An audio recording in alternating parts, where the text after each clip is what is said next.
Are you gonna be in the video? Hello everyone and welcome to the 2024 recap. There has been a lot of reasons why I have not made this video until the 31st of January 2025.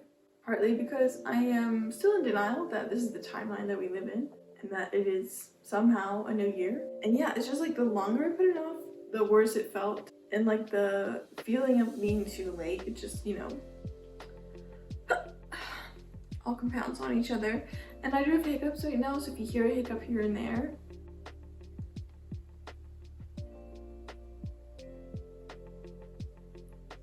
that's what that is.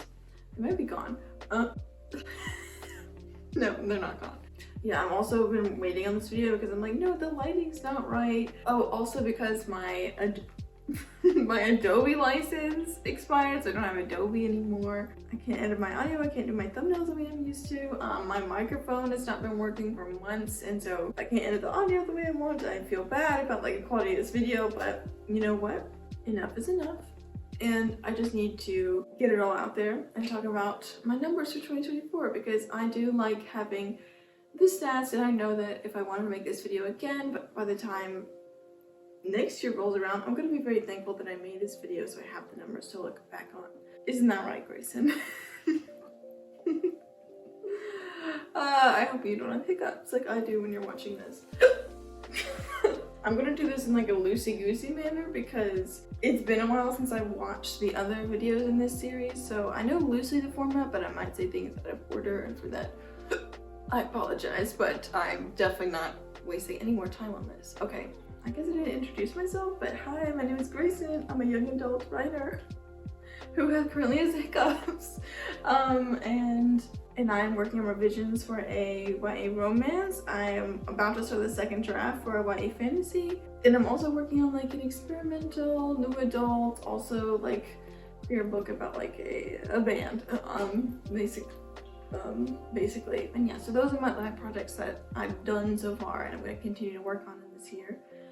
But yeah, let's get into it. So the first stat, the number that I like to keep, is current projects, and these are the ones that I would consider to still be on the writing desk. And you know those 3 projects I just mentioned, it's all of them. You cannot scratch the chair, Lark. You can come up. Whoa, what was that noise? You can come up here if you want. Or maybe I think like it did get knocked down to 2, and I thought that it would never go back up to 3, but like, here we are. The next category is new projects. New projects for 2024 are happily 0. I think I did talk about like in my last year goal video for the like my goals for 2024. I wanted to start a new project called Project Violet, and then I have no memory. I have no memory of this project. I think I know vaguely what I was talking about, but I've never even considered this name for a project, so yeah, I didn't start that this year. Finished projects, 0. It used to be one, but I am rewriting Seaside for the 12th time. I am making it from Achillean to Sapphic. That's Lark under the chair. And if you want to hear more about that project, you can watch my last video when I talk about why I'm doing all that to Seaside and what I'm gonna do once I finish. Drafts completed this year. 1. Congratulations, it was the first draft of Project Fae. Finally, after 18 months, but we got there in the end. Total work in progresses. This is still 3. Okay, and now for like total words written, I figured out in 2023, 70,000 words of Project Fae had already been written, and so we can use my final word count.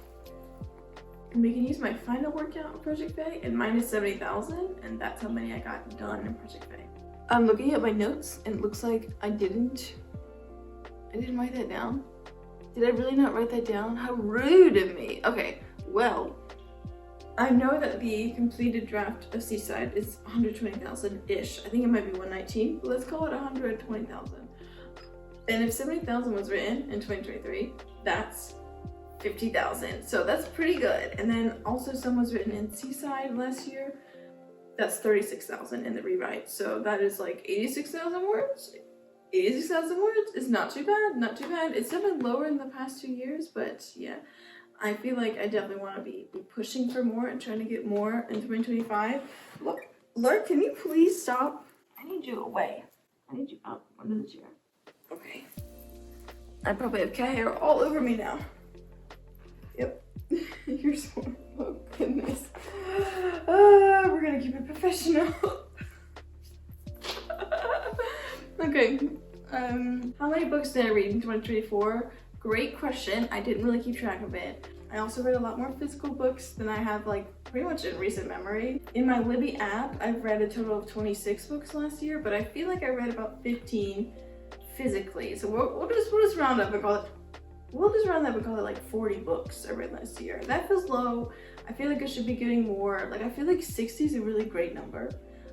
But yeah, I gotta be reading. I gotta be reading, and I want to improve that for 2025. Lastly is the vibe check of 2024, and my word for 2023 was tumultuous, and I feel like that was appropriate. And after giving it some thought when I wrote the script like a week ago, maybe it's 2 weeks ago, I feel like the word that best describes what happened to me in 2024 was like expansive. I feel like I tried a lot of new things and I learned a lot about myself. I feel like there was a lot of opportunity coming my way, and yet it was also very grounding. I feel like I have a stronger sense of who I am, but also who I want to be. I don't know, like my eyes were opened. I don't know, that seems like cheesy, but I feel like after I graduated, like I really saw that like the world was open to me. And I know that sounds like really like, but like, I mean like, it just felt like there was possibility. It just felt like there was possibility and there was like freedom to explore, and not all the things that, you know, I did try were good, but my values and my practices and what I like doing and how I like to live my life are becoming clearer to me, and that was definitely thanks to 2024. Or maybe clarifying should be the word. I don't know. It's either expansive or clarifying or both. Something along those vibes of like, what's the word for like your inner eye opening, your aura? If there is a verb for that, I would go for that, but that's, you know, I couldn't think of the one when I wrote the script 2 weeks ago. I like to like cap off this video with like reflecting on my goals for 2024, like how I did and like what I did in accordance to those goals. I know I wanted to write 75% of the days in the year last year, or at least like to try not to like break the chain or like not go more than one day without writing, and I know I did not do that. I feel like I probably got 50%, if that. I know that there was like months that had a lot more writing days than others, but some that had like literally maybe 1 or 2. I also try to make a tracker to like help with this accountability, but in the end I never opened my journal. I did get, you know, put some data in it and I showed it on my newsletter, but I never really stuck to the habit of using that tracker. I wanted to finish the first draft of either Project Faye or Project Popstar, and I'm very thankful I put the word either in that statement because I did just do the first draft of Project Faye. But that's great. That's a great victory because, you know, one draft completed is better than no drafts completed. Oh yeah, and I also wanted to, I talked about this a little earlier, but there was a project I wanted to start called Project Violet. I have no memory of this before like rewatching that old video, but I feel like I know what the idea is. It was another YA romance, similar vibe to Seaside, but I don't think as sad. It was definitely like more like a happy, like sapphic romance book. But yeah, like I did not start that. I did not start that girly pop. Am I going to this year? Maybe. Ask me if Seaside gets an agent. One of my other goals was to get back into live streaming, and I would say I did not do that. Or at least definitely not regularly. I figured out how I like to live stream. I like doing it like as a mini series, if that makes sense. Like for example, I did like a finishing Project Faye little series where I wrote like weekdays in a row. I think it was 7 of them, and then I finished the first half of Project Faye, and that was really fun. But I feel like right now my life is not super regular in the days I have off or the nights that I would like to do live streaming. Like I don't really have a regular schedule for that, and so I feel like I did do live streaming, but I did not get regular about it, and that's something maybe I could revisit in 2025. I really like doing it in a mini-series way though, and that's something to keep in mind for the future. I wanted to be less consumerist. I totally forgot about that, and I wanted to, I'm pretty sure the 2 things I said was stop spending so much money at the thrift store and stop buying makeup you're not going to use. I will say that, like, I still feel this way, that I want to be, like, less consumerist, and that I have bought I don't know, like I've accrued probably the same amount of makeup, but I bought less of it. I feel like I received some of it as gifts, or like I timed my free samples right at Sephora. Something I am into now is perfume, which is a problem.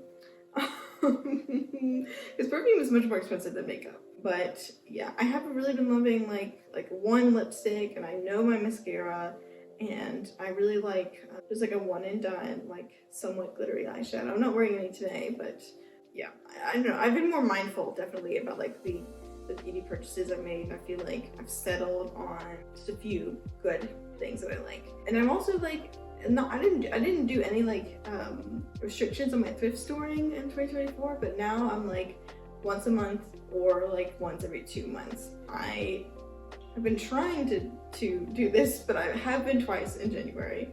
But like, this is just a good reminder to stick to the schedule, stick to the script, and don't spend so much money at the thrift store recent. Although I did get that kitchen table over there for $6. Yes, thank you very much. I'm not gonna rotate my camera, but you'll probably see it in a future video. I don't have chairs for it yet. My last goal for 2024 was I wanted to go back to Germany. Did not do that because money did not allow, but it is on my 2025 bingo card. And if you want to see that, you can, well, I'll put it in my newsletter again for the January wrap up, but it was definitely in my last issue, which released about 2 weeks ago. It was the, oh gosh, I don't remember the name of the newsletter, like that post specifically, but I will link it in the description if you want to take a peek at my bingo card. I will probably talk about my 2025 goals in another video. If you feel like sharing, please give me a word or an adjective that described your 2024. Let me know if you have any words you'd like to use for 2025. Or tell me a really bad joke you heard recently. Either one would be great. That's it. Thank you guys so much for watching, and I'll see you in the next one. Bye. Okay, you can see my kitchen table. It's over here. Ooh, there it is. Oh, hi, Lark. There it is. $6. Okay, bye.